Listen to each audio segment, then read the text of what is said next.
Merci, Monsieur le député. Je cède maintenant la parole à Monsieur le député de Matane, porte-parole du deuxième groupe d'opposition en matière de loisirs, sport et aide financière aux études.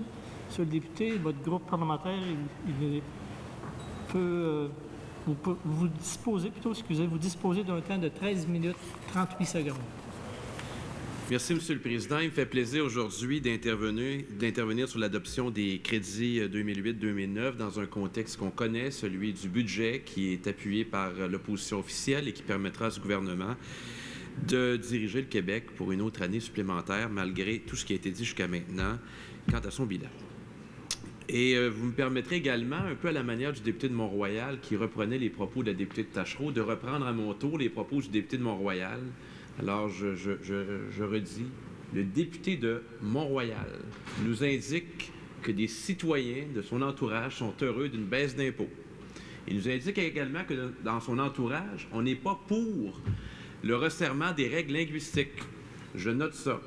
Je l'inviterai par contre à considérer ce qui se passe ailleurs au Québec que dans sa circonscription.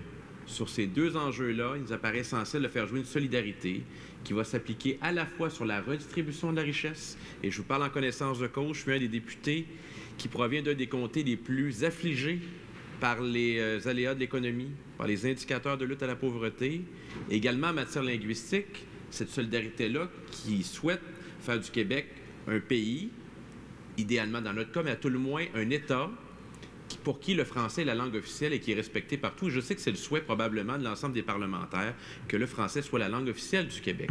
Et dans ce sens-là, j'espère que ce n'était pas le sens de son intervention. Je ne mettrai pas ça sur le dos d'une amertume qu'il pourrait avoir, je ne sais pas envers qui, peut-être sur le fait qu'il n'a pas été retenu dans la composition du Conseil des ministres, peut-être, je le dis comme ça. Monsieur le Président, ce budget, puis ensuite les crédits, nous font deux démonstrations éloquentes. La première, c'est celle que ce gouvernement-là a fait des mauvais choix avec l'argent qu'il disposait, l'argent que les Québécois lui ont demandé de gérer dans le cadre d'un gouvernement minoritaire et non un gouvernement de cohabitation. Ça a été énoncé de façon éloquente par la députée de Tachereau tout à l'heure. Le deuxième aspect, c'est le fait que ce gouvernement-là, comme tous les gouvernements qui lui ont précédé, se retrouve dans une situation où les besoins sont énormes et les moyens sont limités. Donc, le statut politique du Québec, quelles que soient les allégeances politiques des gouvernements en place, limite considérablement notre capacité d'agir au quotidien. Alors, ça sera l'exposé que je vous ferai aujourd'hui. D'abord, quant au choix, il est évidemment du ressort de chaque gouvernement d'établir ses priorités, mais je vais vous démontrer que dans ma région, dans ma circonscription, il y a des impacts à la fois à l'adoption du budget et des crédits. Toute la question des avantages fiscaux pour les régions aux ressources. Alors, il y a un lobby qui a été fait, puis légitime de la part de certaines régions. Puis il y a également un lobby qui provient de nos régions pour maintenir ces avantages-là. Alors, quelles conséquences? La ministre des Finances a décidé de céder à certains lobbies. D'ailleurs, c'est pas suffisant parce que j'ai même vu la création d'un nouveau parti politique, vous étiez peut-être témoin, Monsieur le Président, qui vise à prolonger cette action-là et qui fait en sorte que la stratégie de développement économique des régions ressources, qui est applicable depuis 2001, qui permet notamment l'établissement d'entreprises dans l'éolien, dans le secteur diamantaire chez nous, transformation du bois et de d'autres, est compromise parce qu'on a retiré ces avantages-là. Précisément celui sur la masse salariale. Alors, dans la région de Matane, ça veut dire quoi? Je vous donne un exemple. Une entreprise qui s'appelle Bois BSL, une grande entreprise dans la transformation du bois, qui avait un projet important dans la région de Chandler, un projet qui était supporté par la ministre responsable de la Gaspésie.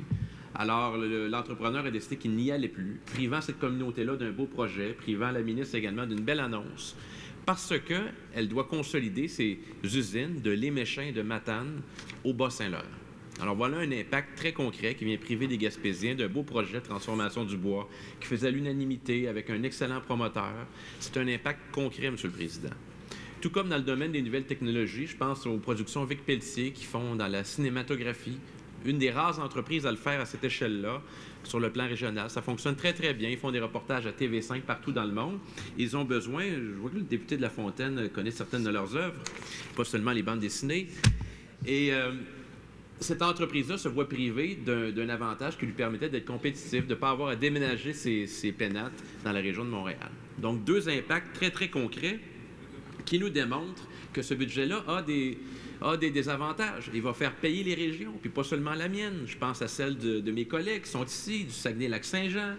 Je pense à celle de la Mauricie, je pense à l'Abitibi, je pense à mon collègue du comté de Champlain que je vois là-bas, qui sera touché également, particulièrement.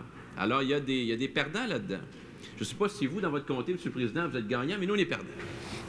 Excusez, M. le député, je dois vous interrompre parce que et suspendre les travaux, à moins qu'il y ait le consentement pour poursuivre au-delà de l'heure. Si vous permettez, je crois que nous avons une entente avec les leaders de l'opposition officielle et de la deuxième opposition, de manière que nous puissions poursuivre nos travaux jusqu'à la fin de l'excellent discours de notre collègue de Matane. Considérant qu'il y a entente entre les... Une entente à ce sujet-là, on pourrait... La dernière qu'on avait dit, c'est que non, il n'y avait pas de consentement, mais là, on confirme qu'il y a une entente. C'est bien. On poursuit. On me dit